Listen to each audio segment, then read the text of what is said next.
very much. Thank you. I moved to America 12 years ago with my wife, Terry, and our 2 kids. Actually, truthfully, we moved to Los Angeles. Thinking we were moving to America, but anyway, it's a short plane ride from Los Angeles to America. I got here 12 years ago, and when I got here, I was told various things, like, Americans don't get irony. Have you come across this idea? It's not true. I've traveled a whole length and breadth of this country. I have found no evidence that Americans don't get irony. It's one of those cultural myths, like the British are reserved.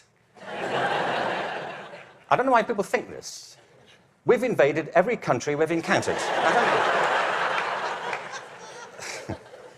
But it's not true Americans don't get irony, but I just want you to know that that's what people are saying about you behind your back. You know, when you leave living rooms in Europe, people say, thankfully, nobody was ironic in your presence.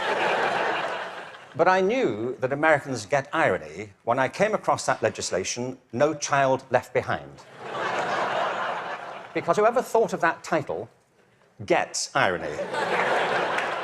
Don't they?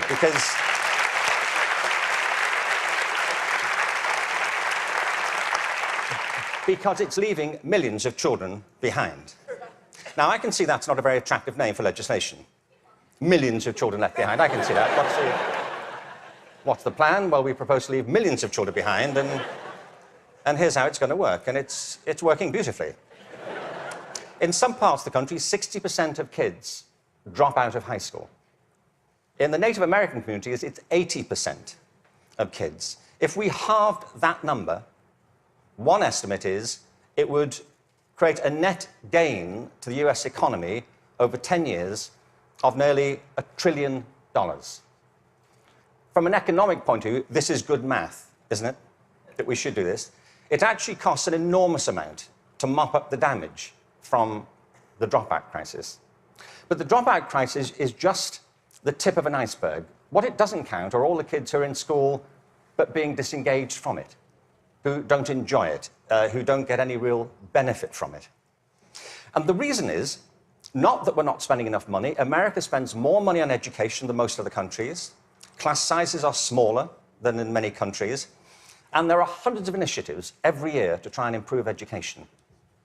The trouble is, it's all going in the wrong direction. There are 3 principles on which human life flourishes, and they are contradicted by the culture of education under which most teachers have to labor and most students have to endure.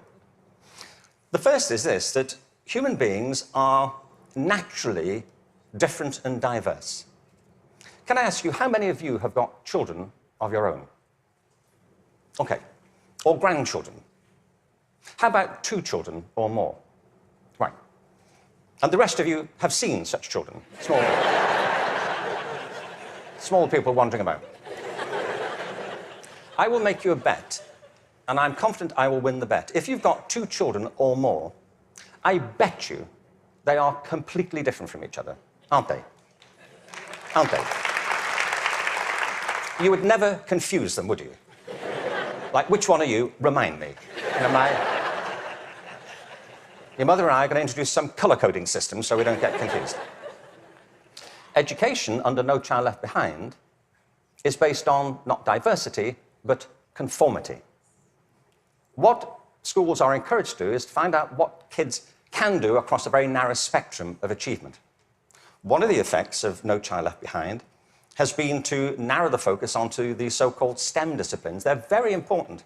I'm not here to argue against science and math. On the contrary, they're necessary, but they're not sufficient. A real education has to give equal weight to the arts, the humanities, to physical education. An awful lot of kids... Sorry, thank you.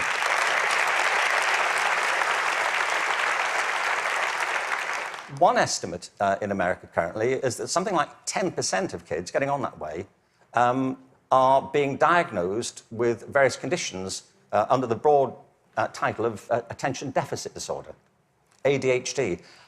I'm not saying there's no such thing. I just don't believe it's an epidemic.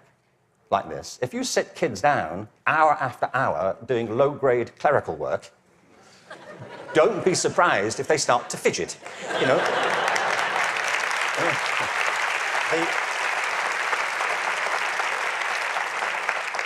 Children are not, for the most part, suffering from a psychological condition. They're suffering from childhood, you know, and I know this because I spent my early life as a child. I went through the whole thing. And kids prosper best with a broad curriculum that celebrates their various talents, not just a small range of them. And by the way, the arts aren't just important because they improve math scores. They're important because they speak to parts of children's being which are otherwise untouched. The second... Sorry, thank you. The second principle that drives human life and flourishing is curiosity. If you can light the spark of curiosity in a child, they will learn without any further assistance very often. Children are natural learners. It's a real achievement to put that particular ability out or to stifle it. Curiosity is the kind of engine of achievement. Now, the reason I say this is because one of the effects of the current culture here, if I can say so, has been to deprofessionalize teachers. There is no system in the world or any school in the country that's better than its teachers. Teachers are the lifeblood of the success of schools. But teaching is a creative profession. Teaching properly conceived is not a delivery system. You know, you're not there just to pass on received information. Great teachers do that. But what great teachers also do is mentor, stimulate, provoke, engage. You see, in the end, education is about learning. If there's no learning going on, there's no education going on. And people can spend an awful lot of time discussing education without ever discussing learning. The whole point of education is to get people to learn. A friend of mine, old friend, actually very old, he's dead. That's as old as it gets, I'm afraid. So, but a wonderful guy, he was a wonderful philosopher. He used to talk about the difference between the task and achievement senses of verbs. You know, you can be engaged in the activity of something, but not really be achieving it. It's like dieting. It's a very good example, you know. There he is, he's dieting. Is he losing any weight? Not really. Teaching is a word like that. You can say, there's Deborah, she's in room 34, she's teaching. But if nobody's learning anything, she may be engaged in the task of teaching, but not actually fulfilling it. The role of a teacher is to facilitate learning. That's it. And part of the problem is, I think, that the culture of, the dominant culture of education has come to focus on not teaching and learning, but testing. Now, testing is important. Standardized tests have a place. But they should not be the dominant culture of education. They should be diagnostic. They should help. You know, if I go for a medical examination, I want some standardized tests. I do. You know, I want to know what my cholesterol level is compared to everybody else's on a standard scale. I don't want to be told on some scale my doctor invented in the car. You know, your cholesterol is what I call level orange. Really? Is that good? We don't know. But all that should support learning. It shouldn't obstruct it, which, of course, it often does. So in place of curiosity, what we have is a culture of compliance. Our children and teachers are encouraged to follow kind of routine algorithms rather than to excite that power of imagination and curiosity. And the third principle is this, that human life is inherently creative. It's why we all have different resumes. We create our lives, and we can recreate them as we go through them. It's the common currency of being a human being. It's why human culture is so interesting and diverse and dynamic. I mean, other animals may well have imaginations and creativity, but it's not so much in evidence, is it, as ours. I mean, you may have a dog, you know, and your dog may get depressed. You know, but it doesn't listen to Radiohead, does it? And, you know,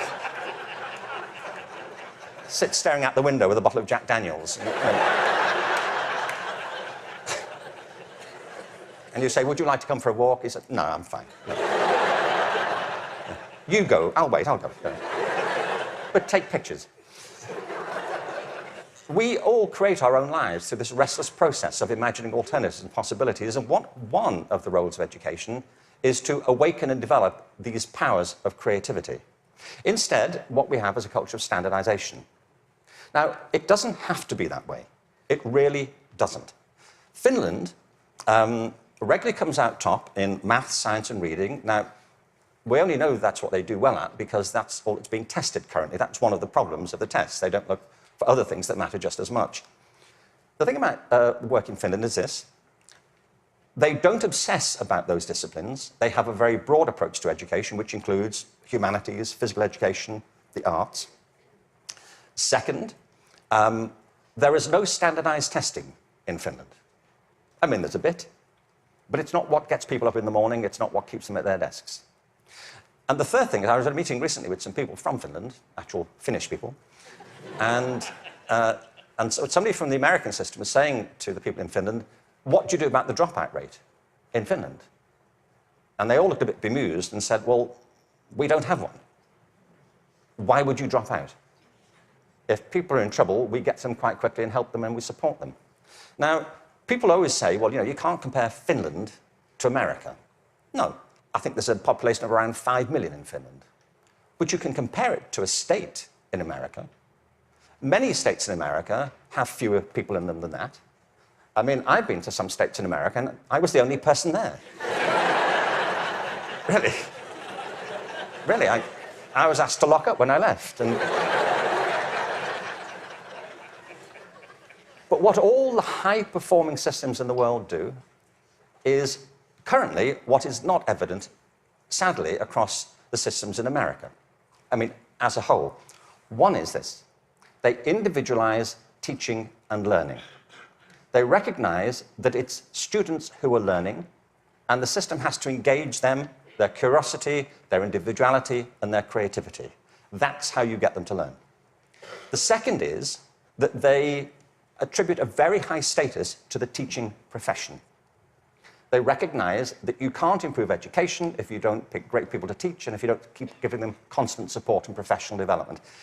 Investing in professional development is not a cost, it's an investment.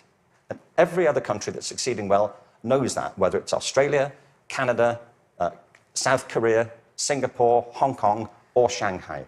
They know that to be the case. And the third is they devolve responsibility to the school level for getting the job done. You see, there's a big difference here between going into a mode of command and control in education. That's what happens in some systems. Central governments decide, or state governments decide, they know best, and they're going to tell you what to do. The trouble is that education doesn't go on in the committee rooms of our legislative buildings. It happens in classrooms and schools. And the people who do it are the teachers and the students. And if you remove their discretion, it stops working. You have to put it back to the people.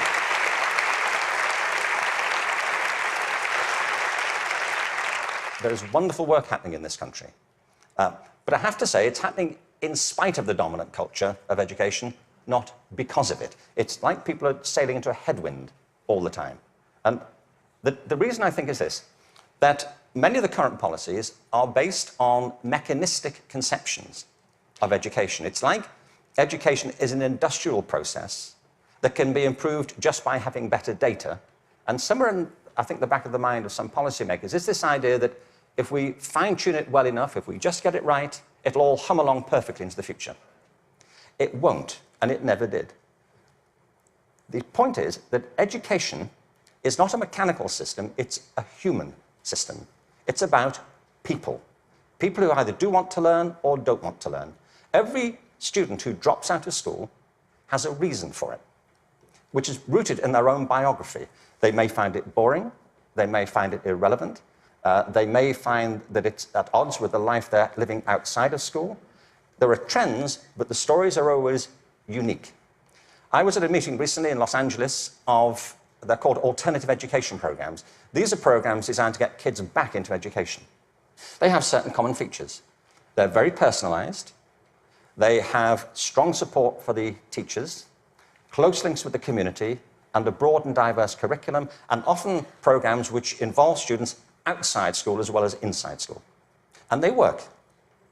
What's interesting to me is these are called alternative education. You know? And all the evidence from around the world is if we all did that, there'd be no need for the alternative.